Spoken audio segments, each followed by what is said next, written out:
Hey everyone, Mr. MC here. This is a lap guide for the new lap time challenge taking place at Streets of Willow in reverse with the GReddy Fugu. So to access this lap time challenge, go ahead and go on over to sport mode. So make sure you have menu book number 9 completed. Going over to the online time trial, and it'll be the one that is currently on the left. So this is a 2-week event ending at the end of 7th of June 2023 with a fully stock GReddy Fugu on the sports soft tires. Your goal is to get within the 3% time range of the world record time when the event ends, as that is when your time gets counted, and if you're in the gold time range, so 3% time range, you'll get the 2 million credits.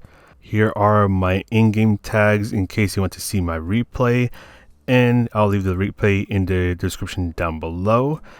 Also, the driver markers assist comes in clutch. So when you're about to start a new session, go on over to settings, click on assist settings, and then turn on the driver markers assist. So there are those little yellow pins.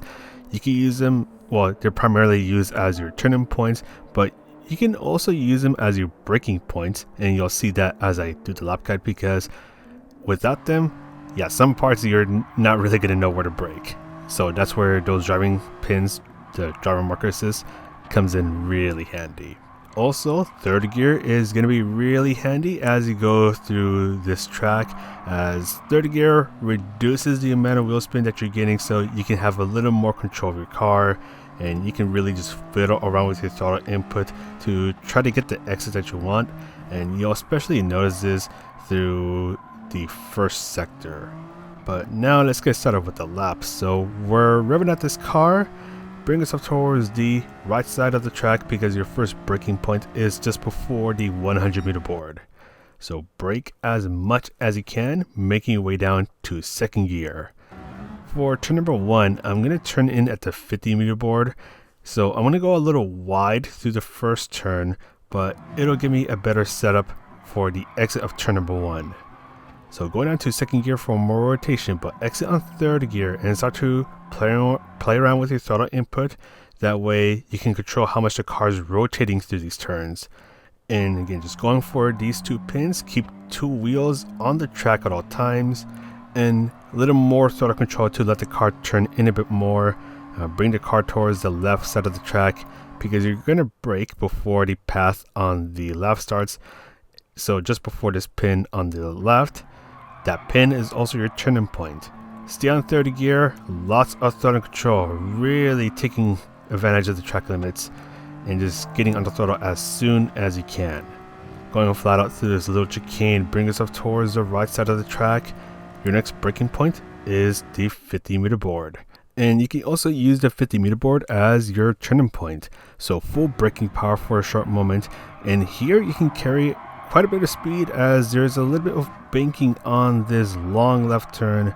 Go down to second gear for more rotation, but go up to third gear, aim for the apex where this pin is at, and you want to carefully get on the throttle and try to avoid touching the sand. Then use this pin on the right as your turning point, because you want to stick towards the right side of the track. So just do a little lift off of throttle, stay towards the right, because this pin is your braking and turning point. So you're braking before the path on the left starts. A little bit of braking, so around 25% braking power as you're turning in. Then brake before the curb on the right starts, so before this pin just up ahead. Stay towards the right side of the track, because you're going to brake just after this pin that is on the right. So where this curb on the right is, that's your braking and turning point. So this is exactly where you want to start to brake and turn in, because if you turn in too early, you're going to cut the track. So stay on third gear and go for a late apex. And here, yeah, no real good braking point right here. So braking well before the pin on the right, 50% braking power for a short moment, and you want to go for the apex of these 2 right turns. Going down to second gear for more rotation, but be careful getting on the throttle, as this is where the car can get really twitchy. Then brake before you reach the pin just up ahead that is on the right side of the track. going on to second gear for more rotation, but you want to straighten the car as soon as possible because you want to get under power as soon as you can, and you cannot do that while you're still turning in.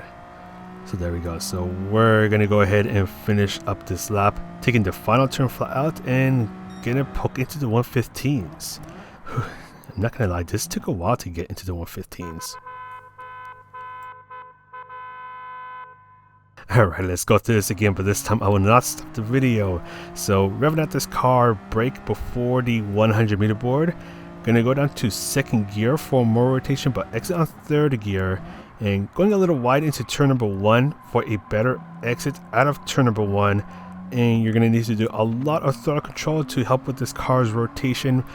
Brake before you reach the pin on the left. And again, just lots of throttle control, and you actually want to be a little brave on the throttle as you exit sector number 1. That way you can get a fast exit onto the back straight. Going to use the 50 meter board as your braking and turning point. Second gear for more rotation, but exit on third gear for a bit more control of the car. Stay towards the right side of the track, so you're going to need to do a little bit of lifting off of throttle. Brake nice and early for these next few turns as you need to stay on the right driving line or the right racing line, as going even just a little wide can cost you a lot of time. Using a lot of trail braking as you go through these next couple of turns, being really careful getting on the throttle, straighten the car as soon as you can so you can get back to full throttle input, especially for the last braking point. When you're exiting that turn, just try to straighten the car as soon as you can so you can get under power as soon as you can. And here again, just barely able to poke in to the 115s. So that is it for this lap guide. Hopefully this lap guide helps you out, and if you like this video you can press a like, subscribe, and all that good stuff. So I'm actually going to be gone in a couple hours, going to be away for a while, so I'm not going to be around until around Sunday, Monday, around there. So yeah, if you're wondering where I went, yeah, I'm away for a bit. So take care, good luck with this lap time challenge, and that's it for me. So this is Mr. MCA, and I'll see you in the next video.